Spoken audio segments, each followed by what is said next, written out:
Welcome to the Sports Scouting Report podcast with Lee Brecheen. Hi, everyone. You're listening to the Sports Scouting Report. I'm your host, Lee Brecheen. We've got a great guest tonight. I'm honored to bring on one of the hottest young coaches in the state of Louisiana for high school football. He's the head football coach at General Trass High School, which is located in Lake Providence, Louisiana, in the outskirts of Monroe, and has done an incredible job. Took his team to the semifinals in 2020, had a Cinderella year. This year having another Cinderella year. They're undefeated. They're averaging over 50 points a game. We'll talk about all the great stats and their players and everything else. But, Coach, thanks for taking the time to join us all the way from Lake Providence, Louisiana. Hey, thank you guys for having us on tonight. We really appreciate it. Thanks for all you all do for high school athletics. Coach, I'm really impressed with your team. I watched your Vidalia game. I watched your block game this year. I saw your team last year. I thought y'all had a great team last year. You were one game away from the state title game. This year, undefeated. The momentum's still there. But when I watched your team against Vidalia and block, the first thing I thought about is attention to detail with these kids. And, you know, everybody talks about the speed of your team, and they just look like a close-knit team. They play like that. Am I right? Yes, sir. You're definitely right about it. These guys have been playing together since PV League football in elementary school days, and they come up through the ranks together with each other. And if you see them at school, they're always around each other. Away from school, they're always around each other, and they're always playing. So what you see is a culmination of what these guys have been doing all of their lives. They're playing ball together. And we're reaping the benefits of it right now. Coach, everybody on your team, I mean, even your fullbacks, your linemen, your OD linemen, everybody plays to a different speed. I'm impressed on how everybody's going at it 150%. I mean, everybody, when somebody plays your team, they got to strap it on and be ready. I mean, it's like going into the ring with Rocky. I mean, your team, they get after it, man. And I'm impressed with your linemen, even your linemen that are 5'10", 5'11", they might be 250 or 260. Those guys can move, and they mean business when they get out in the field. And I mean, it's obviously, they always say the team is an example of the coach. And, I mean, you're doing a great job motivating and getting these kids ready to go for the season again. Yes, sir. But if you can see my assistant coach, the guy Max Pennington, who's my offensive coordinator, Billy Johnson, who works a lot of defensive line and offensive line, Jamarcus Berry, he's working the offensive defensive line. If you can see how those coaches get after those linemen each and every day in practice and make them go 110% all the time. You know, they're hitting their blocking sled for 5 or 10 minutes before practice, after practice, during the practice, and our practice is fast-paced. And so we try to tell the guys, we know if we're practicing fast right now, then we know the other team trying to match our tempo is going to be tired by the time we finish. And so that's the thing we try to do, go as fast as we can offensively. And Coach Penn does a great job with that. And defensively, we have to go against that speed that those guys are doing. And so it helps us when we get in the ball game. It's almost sometimes the thing is slowing down for our guys. But that's the way we coach as a whole staff. We coach intensity. We coach full speed. You know, sometimes we be through practice within an hour and a half. You know, sometimes we try to stretch it out. We say, man, we got everything we need to do in. Let's go and end it so our guys be fresh at the end of the week. I want to mention again your whole staff: Bobby Pennington, Leo Hawkins, Billy Johnson, Alan Bruce, Jamarcus Berry, and David Guy. Superintendents of schools, Megan Brown. You're also the interim principal, not just the coach, also administrative assistant. I want to give kudos to Alfie Bell, Helen Jackson, counselor, Tony Patrick, secretary, and Ruthie Austin, secondary supervisor. All those, everybody behind the scenes. It takes a group effort, right, Coach, to make this work? Yes, sir. It takes a group effort. Now, the intern-principal job that I had, Miss Alpha Bell, is now taking on that role. Okay. So she's an active principal. I'm her assistant principal. I served as assistant principal until she came on board. One of the great things about it, our school administration, our school board administration, Ms. Brown, Ms. Austin, all those guys work tremendously to make sure we can have the best program that we can have. And they made that commitment to us about 4 or 5 years ago when we were going 0-11. And we just sat on the table and said, guys, what can we do to turn this thing around? And the things we came up with, they said, okay, we're going to back up what you're doing. And Ms. Brown, our superintendent, has supported us. Before Ms. Brown became a lady, Dr. Milliken, Valeria Milliken, she saw the vision, and she began to feed into the vision. So things are definitely going in the right direction. Our school board president, the Jackie folks, anything we ask them for, they're giving it to us with some restraints. You know, we just don't have an open checkbook to do whatever we want to do. Right. But they've given us some leeway to do a lot of things that's been beneficial for our program. Coach, we're going to take a break. When we come back, I want to talk about some of your players. Later in the show, we'll talk about some stats on some of your young men, and also talk about, when we come back, the turning point in 220 when y'all won y'all's first game against Evangel Christian High School out of Shreveport. Get your thoughts on how big that was to get the confidence rolling in 2020.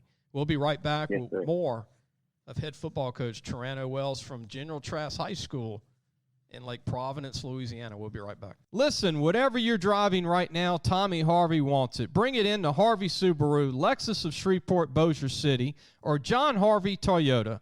They're paying big bucks for all trades right now. They'll cut you a check right there. Tell them Lee sent you. Welcome back. You're listening to the Sports Scouting Report. I'm your host, Lee Brecheen. Our guest, really, again, honored to have Toriano Wells on, one of the top young coaches in the state. North Louisiana. If you don't know where General Trass is, it's in Lake Providence, Louisiana, because a lot of people, Coach, they'll say, General Trass, where's it at if you're not from that Monroe area? But it's Lake Providence. And I pulled up some history. I'm a history buff, Coach. I try to be anyway. But I didn't know this. But I was looking at people that are from the town. But billionaire brothers Charles and Sam Wiley are from Lake Providence, Louisiana. They invented Green Mountain Energy, Sterling Software, and UCCEL founders. Billionaire brothers, man. I'll never hit the M millionaire, but billionaires. Goodness gracious. Yes, sir. But I looked that up. I'm like, wow. Support that school, General Trass, and obviously Briarfield's in the area, private school, 2 schools, right. Lake Providence. Coach, getting back to 220, before all this started really taking off, like you said, you endured the tough year where y'all didn't win a game. They believed in you. People stuck with you in the community. And then the first game in 220, coming off of COVID, coming off of everything that we've been through in this country. Tell us about how this just came together, because that first game was Evangel Christian, and it just seemed like since then it's just been really great ever since that first game in 220. Yes, sir. The way that game came about, Evangel was scheduled to play a school out of Arkansas, and the school ended up backing out on them. They couldn't get the game scheduled, and we ended up losing. We were supposed to be playing Peabody High School, and we ended up losing that game. So the coach from Evangel called and said, Coach, can we schedule you guys? And I was kind of hesitant at first, because like you said, you're a history buff, and I've been following football in Louisiana a long time. And so Evangel has always been a dominant powerhouse in football, not only in state Louisiana, but a national powerhouse. And so we just sent as coaching staff, we said, guys, it's a win-win for us. We said, even if we lose the ball game, we're going to gain some quality experience. We're going to gain some quality PowerPoints for the end of the season. But I say, lo and behold, what if we mess around and win the ball game? And we told the kids, guys, this game, it will put you on the map, whether you realize it or not. And so when we went to that ball game, we didn't have any feeling that we had a new coaching staff. So we looked at some old film and looked at anything we could see, we tried to prepare for it. And when that game took place and we started winning that ball game, and it set in like the last 3 minutes, like we were about to win the ball game, it was just emotions everywhere. Matter of fact, my phone started ringing, vibrating in my pocket while the game was still going on before it ended, because folks were seeing the updates on Facebook and different on Max Press, and it just trickled down to the kids. And then if we going to beat Evangel, then the sky's the limit for us. Yeah, I mean, ever since then, it seems like your team, the kids have just been confident, and just it's been an incredible journey for your team. And I want to mention your team. Speaking of one of your main program guys, he's been with you since the beginning. He's been a starter since his freshman year. Your quarterback, your everything but the water boy, Wadette Williams, who is incredible, calm. When I watch him play, he's smooth. He's calm. He has a great arm touch. He doesn't get rattled.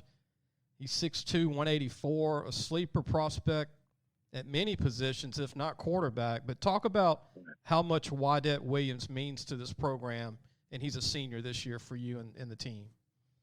But why they're invaluable, when you see some of the great teams, whether it's on the high school level, collegiate level, professional level, when you have a quarterback that's a solid leader, you're going to have a good team. And that's what we have in Whitehead. He's a true leader in every every aspect, on the field, off the field, in the classroom. The guys look up to him. But when his dad is the sheriff of East Carroll Parish, his mom is a clerk of court, so he don't have time to act a fool. Right. And so he knows there's going to be consequences. But when you see him and Coach Pennington, when they're breaking down film, Coach Pennington throwing things at him right and left, and Whitehead is feeding off of that and picking up on different things. So by the time he gets to the ball game, it's just pretty much second nature, slow motion for him. But he studies film like never before, and Coach Pennington does a great job with him, as well as some of the other guys on the offense, by putting him in great positions to be successful. But Whitehead is a key card for us. Not only his offense, like I say, he does everything. He's punted the ball for us. He kicks off for us in certain situations. We need a big player on defense. We put him in as free safety. He plays free safety for us. He plays strong safety. We need a good rusher. So he does pretty much anything we need him to do to get the job done. Well, Coach, it makes sense that his dad's a sheriff and he's got that background, because I'm going to tell you what, he is so calm. Nothing rattles this kid, it seems. I mean, he's a dream, for a coach to have at quarterback. He's a pleasure to have. He pretty much makes the offense pretty much easy. Like I say, Coach Kennedy deals with him through Monday through Thursday and do a little test with him on Friday. And while it goes, he's a coach on the football field. He makes checks at the line of scrimmage to get us in good position to make good plays. And he's what you want to have behind the center, leading your ball club on the football field. Well, the state colleges need to start throwing some offers his way, because he's definitely a D1 prospect. Don't you agree, Coach? I definitely agree. If they don't, they're going to miss out on a good one when somebody get him, because he's definitely going to be a great quarterback on the next level somewhere.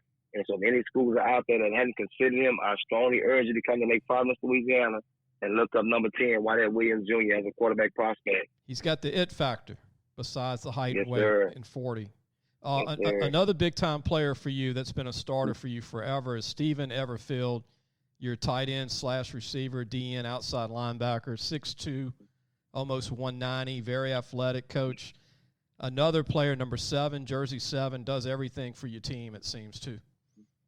Yes, sir. And when you see him here on the D-line, he's kind of undersized compared to the guys he's having to go against on the defensive side of the ball. When he's coming, but he's real quick. He's so explosive off the ball. And most times he's in the backfield before the quarterback even gets the ball when it's a shotgun. And we have a hard time trying to get him to slow down, but sometimes he overrun the plays. But this guy has a motor where he's going 120 miles per hour at all times. And he never stops. Coach, and you see it in practice and in the game. Coach, I look at him as an outside linebacker D1 player, don't you? Yes, sir. That's why he's going to play at the next level as an outside linebacker. He can run. He's fast. He's so explosive. And he's just quick on his feet. He has good ball skills as well. Great tackler, man. When he gets his hands on you, you go down. Some other players for you that are really good players: Aubrey Nash, number 2, receiver DB; Keldrick Green, a running back DB, number 3; Jalarian Newsom, a running back linebacker, another athletic player. Only a sophomore, Cameron Williams, number 13. We talked about him, Coach. He's going to be a D1 player, if not already one. Sophomore for you, linebacker, tight end. Senior Jawan Turner, number 19. Number 21, Markel Norris, a big-time senior corner, running back for you. Jacorian McCollum, Jacarian Glover, Willamarian London, Joshua Hopkins, Kevin Lane, Warren Walker, Jalen Bell, junior Jerry Sparks, who's going to be a big-time recruit. He's only a junior. And Javion Williams, who's a senior, 69. Coach, 5'11", 291, and runs – he looks like he runs a 5 flat. I mean, that kid can just flat out come after you at D-line. Yes, sir. He's tenacious, and he's so strong. He's strong, he's explosive, and he's quick off the ball on the offensive side of the ball and defensively. And he has tapped into the potential that lies underneath. So if a school gives him a chance and somebody's working every day on defensive line or offensive line stuff, they're going to have a potential first-round draft pick in 4 or 5 years. Coach, you know who he reminds? You know who he reminds me of? Do you remember? You remember years ago at Winsboro, Anthony Booger McFarland? Anthony Booger McFarland. I tell him that all the time. he looks just like, because Booger was like 3-something, about 5'11". People don't realize Booger wasn't 6 feet. They listed him 6 feet. And right. Javian's, 5'11" and some change, just like Booger, but he has the feet of Booger and the tenacity. Like you said, he's got that college strength. He's just a big old strong kid, and I think he's different. I think he's got that it factor. Like you said, if somebody gets him at nose guard, he's got a chance to play in the league one day going to the right school.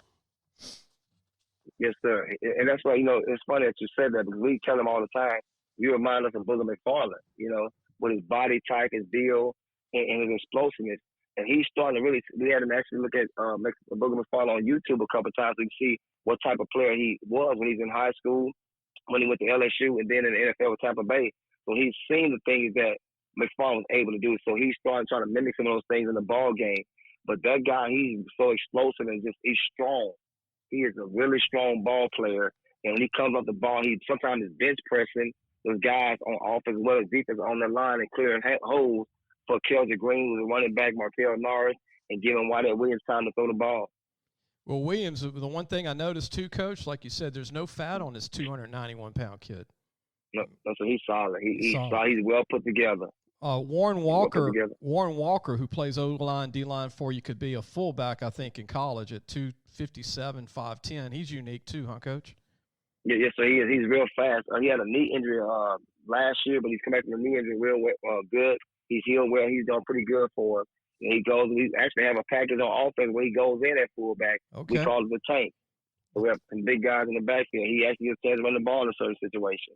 Kevin Lane is a DN, I think, for college at 6'1", 215, plays D-line, O-line for you. Another great feet guy that can move. And Jalen Bell is another athletic 267, 5'11" D-lineman for you. He also there's two more guys that are just very athletic, huh, Coach? Yes, sir, they are. And the thing about those guys give us a lot of quality depth on both sides of the ball.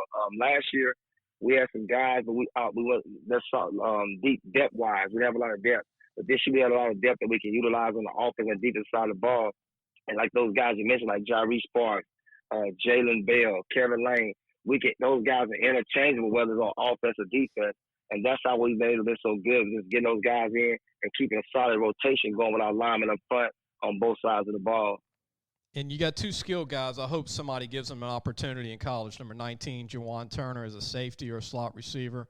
And number 21, Markel Norris, as a corner or running back. Those two guys hopefully will get an opportunity, I think, at the D2 level at least, huh, Coach? Yes, sir. If they get an opportunity, Markel plays with a chip on his shoulder because of his height. And every ball game this year, he's needing to cover the best receivers that these teams we face have. And he's done a pretty good job of covering and shutting those receivers down. Juwan Turner's asleep. I think he had like 2 or 3 touchdowns the other night against Fairdy. Picked up a fumble return for a touchdown. Caught a touchdown pass. Actually ran a punt back for a touchdown. But ended up fumbling at the 1-yard line. We still was able to score. But he has the potential, both of those guys, anytime they touch that ball, it can be 6 points, whether on offense or defense. Coach, we're going to take a break. When we come back, I want to throw out some stats after 7 games. Your team is undefeated right now and looking to stay undefeated this Friday. And I want to talk about some of these incredible stats already for your team, offense and defense. We'll be back with more of Toriano Wells, our head coach, General Trass High School in Lake Providence, Louisiana. We'll be right back.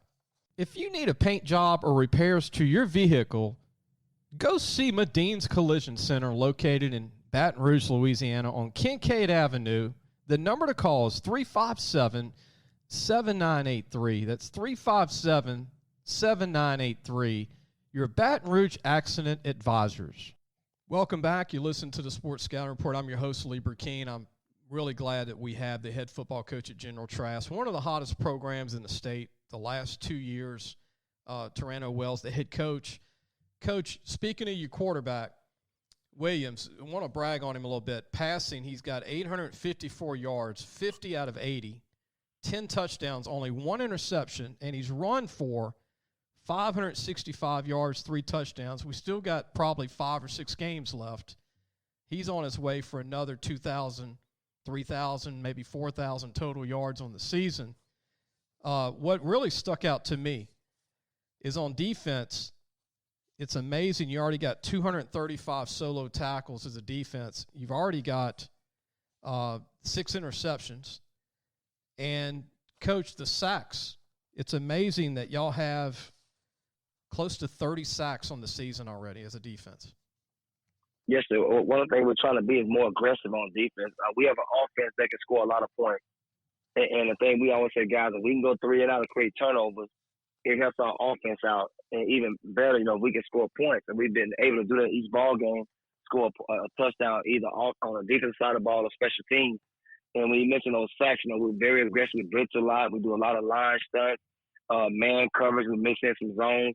So we try to do things to confuse the opposing offenses. And our guys, we do on install days, we do a good job of installing what we plan on doing to attack the other team. And on the offensive side of the ball, while they have a lot of numbers, and the crazy part about it, Kelsey Green's our leading rusher on offense. He could easily have 1,000-some yards right now. We got so many guys that we getting the ball to where the numbers are not what it would be had we just been one-dimensional. You mentioned R.B. Nash. He makes big-time catches for us on the outside. Jalarian Newsom has like almost 200 yards receiving. Markel Norris. All those guys are getting touches, and they're making things happen. So if a team comes and says, we're going to stop them from running the ball, then we're going to pass the ball. If they're going to stop the passing, then we'll gash them with the runs. While they could easily be a 1,000-yard rusher and passer this year, we've been kind of mad at him because he hadn't pulled the ball and ran a lot this year because he did a good job of it last year. And we have a really explosive offense this year. Coach, do you think that's what makes the team so unique on offense? You've got 6 guys that can run the ball. 6 guys. Most teams don't have 2 players, but you got 6 guys that can break it at any time running that ball. 6 players. Yes, sir, definitely can. And the thing about it, you mentioned Cameron Williams. Sometimes we put him in the backfield. I saw that. And he can run the ball as well. And Zakarian Glover, he can go in and running back. And so we have a lot of skilled guys that can go in and replace different guys in different positions. And that's one of the things that's good about our program. And like I said, Coach Penn does a good job. And depending on, we need a big drive, keep a drive going. He can bring Cameron Williams in and bang against the defense for a little while. And then we come back with a scat back to hit the holes out the cam, then bang them up a little bit. So we're interchangeable with the guys that we can play with our formation. We're very multiple formation-wise on offense. And I said Coach Penn does a great job getting those guys in good position to be successful. Coach, what's scary is when you put your backs in that weigh 170, 180, and then you put Cameron in who's about 210, 6'2". I mean, that's not even fair. Second half. It's not. It's a guy that can run, too. It's a big boy that can go. Yeah, he can really go. Like I said, he's only a sophomore, 10th grade, and he hasn't realized how good he can really become. But he's starting to get glimpses of it now, and he's starting to buy into really just going all out. Matter of fact, we was practicing punt blocking drills last week, and he kind of ducked the ball because he didn't want the ball to hit him. And so we kind of jumped him pretty good on that. And Friday night, the ball game against Faraday, he ended up blocking a punt and picked it up and scooped and scored it. So, he can go on offense and bang against teams for a while, and then we bring in the stat backs in. So we have a lot of things we can do offensively that our coaching staff has been putting in place. Coach, we're going to take a break. When we come back, I want to talk about how tough your district is and your schedule. Y'all play a tough schedule. And I want to talk about some of the teams because people in South Louisiana get the show and North Louisiana, and we want to let everybody know to appreciate how tough it is to be undefeated or have a great record in this district. And we'll talk more about General Trass High School. We'll have more of Toriano Wells when we come back. We're going to take a quick break. We'll be right back. Be sure to take your car and truck for all your tire needs to Treads and Care Tire Company located in Central. The number to call is 331-8144. Family owned and operated since 1971. That's Treads and Care Tire Company. Welcome back. You're listening to the Sports Scouting Report. I'm Lee Brecheen, your host. Toriano Wells is our guest, the head coach at General Trass High School. Where's it at? Lake Providence, Louisiana.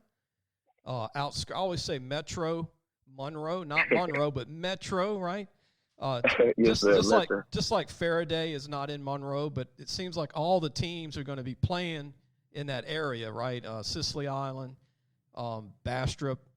Your district and your scheduled coach is not. I mean, it's tough. I mean, you got Block that's always had a good program. Vidalia's really good now. I mean, I looked at him today against your team. Coach Vidalia's improved a lot. You talking about Faraday won a state title 2 years ago. you play them. I mean, there's no easy games on your schedule now. One of the things that we wanted to do coming into the season after last year, we wanted to test our players to see how tough we can really be. If you're going to become a championship ball club, you got to play teams that's going to push you. And that's what we was intentional in scheduling Richwood, Bastrop, Waz, and those teams that have some great athletes, have great coaching staff, and tradition-rich programs. And like I said, fair to year in, year out, they're tough all the time. They're going to always keep athletes. And even though they're having a rough time this season, they still have some ball players. Then we're in a district with Mangum High School. Coach Wiltshire, his staff is doing a great job. And they're consistently making deep runs in the playoffs. We have Deion Charter, Coach Jeremy Foote is getting those guys back to playing. Rabel, we got Coach Purvis. They're 3-1 in the district. So it's very competitive. Madison High School, they have a new coach, Coach Green. He has those guys fighting. Matter of fact, they upset Raven for their homecoming. So we also, any night, if you don't come ready to play, you can lose in our district in a ball game. Coach, what do you think? What's your thoughts so far going through, we're on week 7, week 8 almost. We got, basically 2 games left after this weekend for the regular season.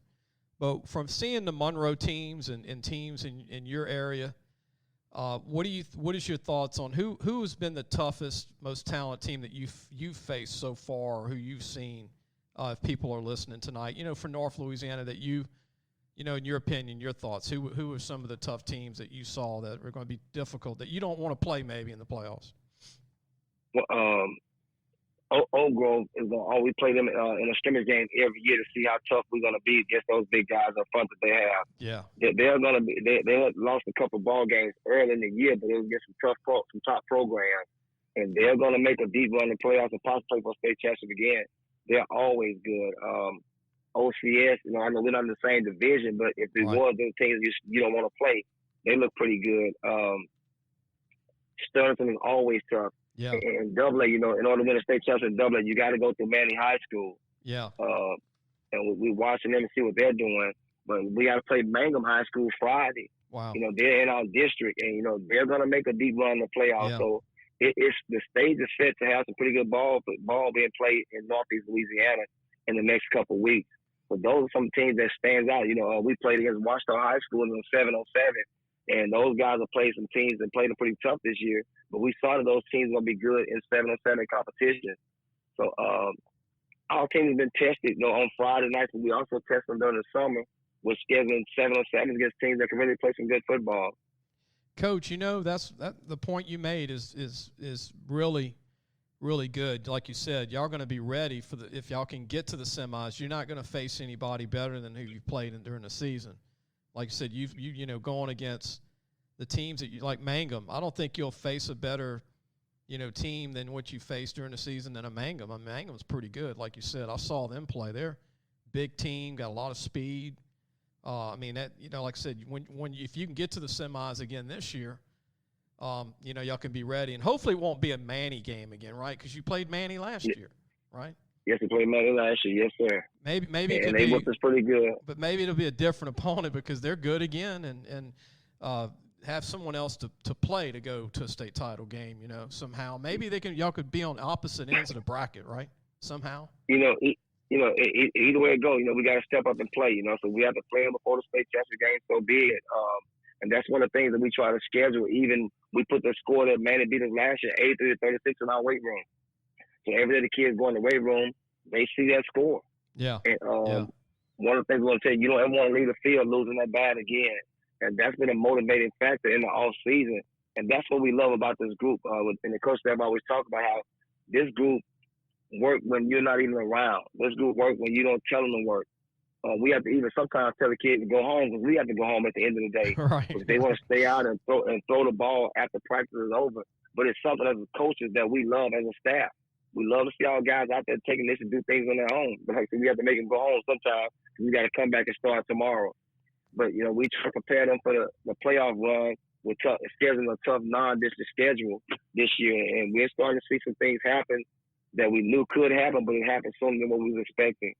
Well, Coach, I just want to say this, man. What you and your staff have accomplished is truly amazing starting in 220. I mean, if anybody starts a program 0-11, you are the poster boy coach for saying, hang in there, man, right? Hang in there. Yes, sir. Because when these kids start to believe, it's contagious, right? I mean, you start to believe, and then it's so fulfilling to see this all happen. I mean, I know you got to be happy, and obviously you're working every day hard, but I always love to see a program come out of nowhere and just start competing, and kids believe. It's powerful. Right. And the thing about it, our first win didn't actually come in football. The first time we actually won something out of 2 0-11 seasons was a track meet. We make all my football players to participate in the track and field team, and we won our first track meet at Madison High School, and we used that as a rallying cry. Okay. Guys, if we can win a track meet, then we can win a football game. And the next season, we ended up winning our first football game. So the guys got their first taste of winning, and we celebrated that track meet victory like it was a state championship, because we had went 2 years and didn't win anything. So we made it a big deal, and we've been moving ever since. Well, Coach, I just got to say this. If you win a track meet against Block and Faraday and Vide and all them schools, that's pretty hard, too. That's hard. Yes, it is. With the speed that those guys have. Let's say Faraday has a lot of speed year in and year out. But we got a pretty good ball club, and we're just going to stay humble and just keep working each and every day to try to get better. And that's what our main goal right now, getting better each and every day of the week, and hopefully fight to take care of itself. Coach, before we go, tell everybody where you're from and where you started playing ball, and what coach do you look up to for your being a part of coaching? Is there someone that you want to say he was the person that helped you get into coaching? Yes, it's a couple of them I want to mention. I'm from my hometown of North Louisiana, which is 25 miles south of Lake Providence. My high school football coach was a guy named Levi Washington. Oh, yeah. My first coaching, Levi Washington, it was at McCall High School. My first coaching job came from named Reuben Hayden. He passed this summer. Okay. He gave me my first coach job at junior high school.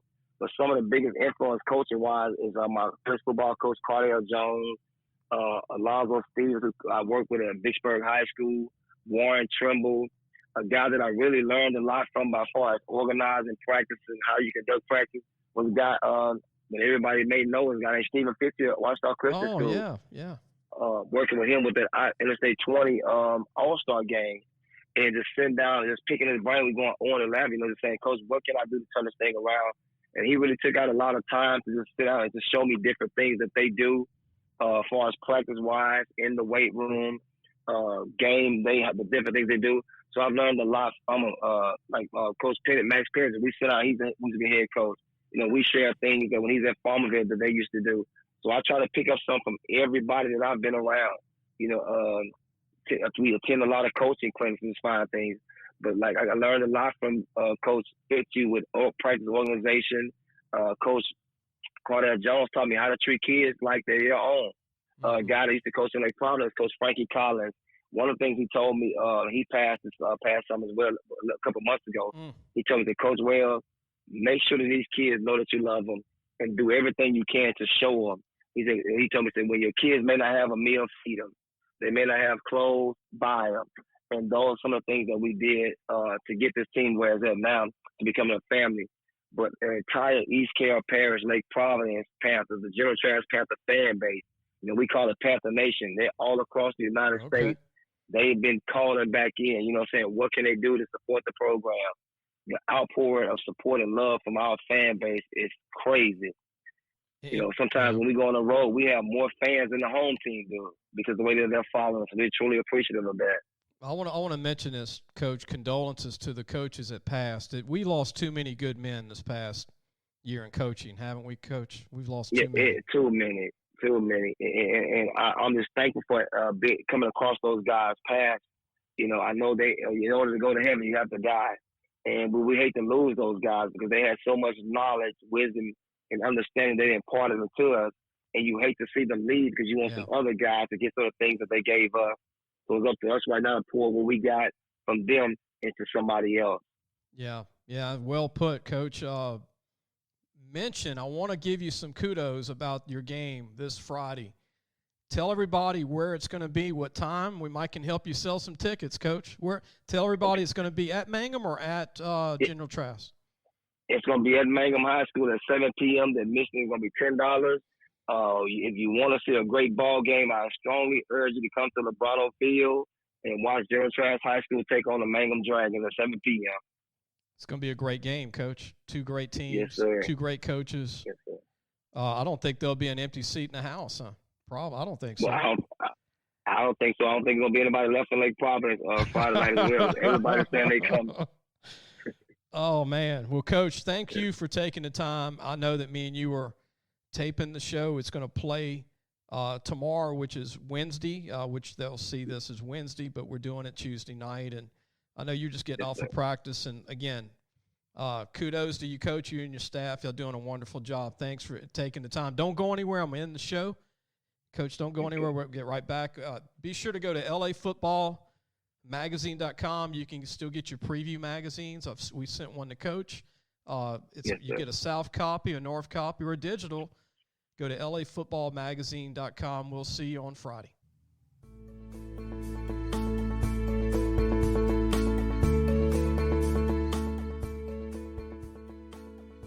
Thanks for listening to the Sports Scouting Report podcast with Lee Brecheen.